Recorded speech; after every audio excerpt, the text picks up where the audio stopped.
to mind for you when you think about Christmas? Lots of memories for me. Lots of broken toys only 2 hours after opening them. Still a lot of forgiveness there for me, for certain members of my family. But one particular memory has come to mind for me for some reason over the last couple of weeks. And I think it's down to the fact for what we're seeing in society at the moment. Let me tell the story and then we can go from there. I had just met my now lovely wife. It was the year 2013. And we had got engaged, and we'd questioned that engagement not long after, because we got engaged after 4 months. When you know, but you also have to confirm it's the right thing for everyone involved. And we had come to our first experience of our Christmas traditions. And so on Christmas Eve and Christmas Day, I was going to be having the Cox Christmas moment. And then on Boxing Day and the 27th, because I kind of played second fiddle on that year, we would have the Bailey Christmas experience. So Christmas Eve is lovely. We've had a great time.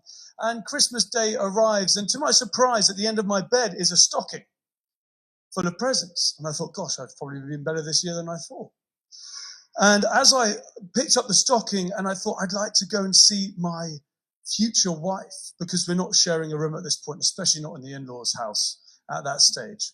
I go in and I gave her a kiss and I said, "Happy Christmas, darling." She said, "Happy Christmas." And I'm thinking we're going to start opening the stockings there and then together. And she goes, "Darling, let's go and open the Christmas presents in bed with mum and dad."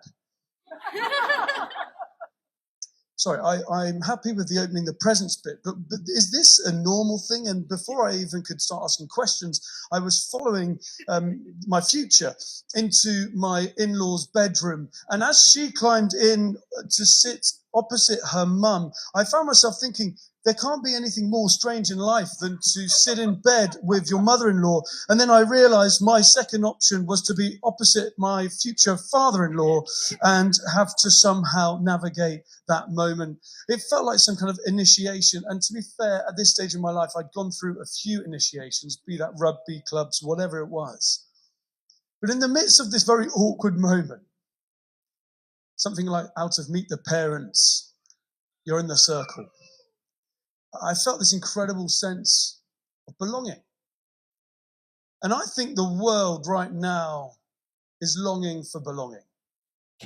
If you look at London and some of the stats right now, London, one of the most connected cities in the world, but the stats are pretty scary right now. The studies say that over half of the adults in our city don't feel like they have any meaningful relationship. That actually 1 in 3 feel chronically lonely. It's why London's now being called Lonely London. And we're in a very interesting cultural moment. People are quietly admitting, and sometimes mainly to me, as I'm kind of one of those people that people confess to, James, I feasted on secularism and I'm still hungry. In other words, I thought meaning could be found purely in self-expression, doing it myself, being my own boss, making it work myself, success and comfort. But then you look at where we're at in society and we have a mental health epidemic. We're still recovering from COVID. And there is a longing for belonging. So people are searching. People are searching for spirituality. People are searching for something more. Maybe you're here because you're searching for something more. Or maybe you've just been bribed by mulled wine and mince pies. Either way, there's no judgment. That was also the case for the wise men. Not the mulled wine and mince pies, but they were searching. But I think instead of looking up at a star, we're guilty of looking down on a screen and scrolling endlessly. And here we meet the Oxford Word of the Year. I don't know if anyone's heard this yet, but the Word of the Year, Oxford have got it wrong again. It's actually 2 words. They did this last year as well.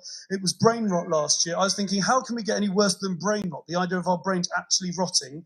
They've gone for rage bait. And you might not have ever heard of rage bait, but I guarantee you've experienced it. Rage bait is when you're very happily scrolling and you see a picture of a dog wearing a Christmas jumper and you're thinking, this is so lovely. And then suddenly, 30 seconds later, you're really cross about bike lanes, bins, and a T-Rex fly tipping nowhere where you live. It's like suddenly we're angry about things that don't mean anything for us and we don't need to carry, and it impacts our opinions, our political views, who we spend time with, who we choose not to spend time with, and we miss the people right in front of us. The problem is rage doesn't just shape opinions, political views, it also shapes our souls. And we just sung, "The weary world rejoices." The good news is the angels don't announce rage. They announce good news of great joy, which is for all the people, not for a few, not for the special ones, not for the ones that are in some kind of club, for everyone, for all people. Good news, not outrage. Great joy, not anxiety. For you, for me. And the announcement comes to the shepherds, the people in that time of life that were considered unclean, uneducated, on the margins of society, but they were the first to hear the good news. It's like those on the outside get straight to the top of the guest list. It's back to front. And here's what Christmas reveals through the readings and through the stories and through the songs. Jesus doesn't turn up once life is sorted. Once you belong, he joins you in your loneliness today. He joins you in your questioning and your searching and your disappointment today. In fact, he steps into life when it was still unraveling. Think about it. He was born into poverty. He was born outside because there was no room in the inn. He was born into scandal, unmarried parents in an honor-shame culture. Jeremy Carl would have had an absolute field day with them. Born into danger. And we sometimes imagine the nativity like some kind of beautifully curated Instagram picture. Joseph, if you just pop your hand on Mary's shoulder, that would look a little bit better. But the reality is the exact opposite. What's happening? It's God throwing open the doors to every single person, no matter what you believe, no matter what you think, no matter your background, your race, your socioeconomic status, your sexuality. He welcomes every single person. And he comes not with power and prestige or platform, no, in humility, in obscurity, in a manger, borrowed. From the very beginning, he chooses closeness over power. He chooses vulnerability over performance. I had to get vulnerable this week. I had a photo with someone, very famous actually. I'd hazard a guess that all of us know this famous person. In fact, I'd say probably over 90% of us here have probably met this famous person. The picture's going to come up on the screen. It was a fascinating conversation because I was asked that obvious question as we posed for this photo. James, have you been good this year? And before really thinking about it, I can say, if I'm honest, Santa, I've had some good days, but I've also had some bad days. I've had some moments I prefer to forget. There've been moments where I've been a great dad, and there've been moments where I think, gosh, I wasn't worthy to be a father that day. Or with my wife, there's been some brilliant moments, but there's also been some off days as well. And actually, Santa, if we're really being honest, I've had a bit of road rage. I've sworn once or twice. And actually, as we're in confession time, Santa, bear in mind, Santa, I'm a vicar. There's been a few days I haven't even read my Bible. I said, how about you, Santa? Considering, normally I'm the one that people could confess to. How have you been this year? Much the same, James. The problem with Santa is that we have this unexpected expectation on us to get it right all the time. It's impossible. I can't imagine living life like that. It's only because of what Jesus has done that I can know freedom in the way I live my life. That whatever happened yesterday doesn't matter because the slate is wiped clean today. If I had to go through life living goodness all the time, I'd be crippled. I'd be exhausted. And I think the biggest difference we need to understand is that with Santa, it's about deserving. But with Jesus, it's about receiving. Which, let's be honest, is good news for most of us in the room. Ephesians 2 verse 8 says this, "For it is by grace you have been saved, through faith. It is the gift of God, not by works." In other words, it doesn't matter how good you are or how bad you are, he has received you through his grace. Everything Jesus gives, his forgiveness, his belonging to him, a fresh start, is a gift. That's why it was read, the word became flesh and made his dwelling among us. He came into the neighborhood. He wasn't just born in a manger. He lived a life and he did incredible things. Did Mary really know who she was carrying and the potential that was in her? And that's a word for one or two of you today. You don't know what it is you're carrying, but radical obedience will lead to extraordinary miracles over this next season for you. God moved into the neighborhood. And Isaiah 9 says the government will be on his shoulders, not a party or an ideology, a child. A king whose power runs from a wooden manger to a wooden cross, not by force, but by crucified love. At the cross, he carries our shame, our pain, our despair, our fear, our exclusion. And he replaces that for us to know freedom from the past, purpose in the present, and hope for tomorrow. And he really did rise so we could know joy and eternal life. I had the greatest privilege leading a church because I get to see people go on that journey. And one of those stories is someone called Olivia.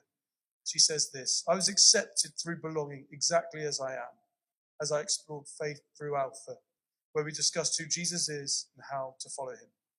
Since then, I've joined a small group, and I'm genuinely looking forward to the new year and continuing my journey with the community of wonderful people who are committed to growing together." I had the privilege of baptizing Olivia in September. Christmas reminds us that everyone can belong to Jesus. Doesn't matter how far off you are, how you feel about him, you can belong into his family and have relationship with him. And here's the beautiful thing: you don't have to pretend. You don't have to pretend or become someone else to belong. You don't have to perform. There's no initiation. There's no getting in bed with your in-laws or having to try and pretend to get through into that relationship with him. You just receive a free gift, the greatest gift this Christmas, of grace. You see, Jesus came for the shepherds, the overlooked ones that were open, the scholars, for the exhausted, for the curious and the searching, for the refugees and the royalty, for you and for me. You see it today, and you see it throughout the Christmas story, that highly successful people with influence, status, big titles, who've climbed the ladder and realized that the ladder is leaning against a wall that does not offer the hope they were hoping for, are starting to ask the question, is there more to life than this? Success hasn't answered the ache of their hearts. And then you've got the other end of the spectrum, people who feel like they've hit rock bottom. It's been a disaster of a year. It's been a bruised life. You're in agony. You've been blindsided. You've been disappointed. You've been betrayed. And you feel like you're hanging on by your fingertips. Maybe you're a combination of those people. I wonder which one you feel closer to tonight. I want to say to you, I live in a constant state of grace. If my life was about being good every day, there'd be no way I'd be able to do my job. It's only because of his grace that I'm saved and that I'm loved. And because of what he did for me, I can experience that grace this evening, and you can too. In a world summarized even by Oxford, by rage, by fear and isolation, this Christmas, Jesus brings light to your life afresh. He says, you're not alone. You're not forgotten. You belong. He says to you this evening, come home. There's a place for you. And that is good news of great joy. Amen.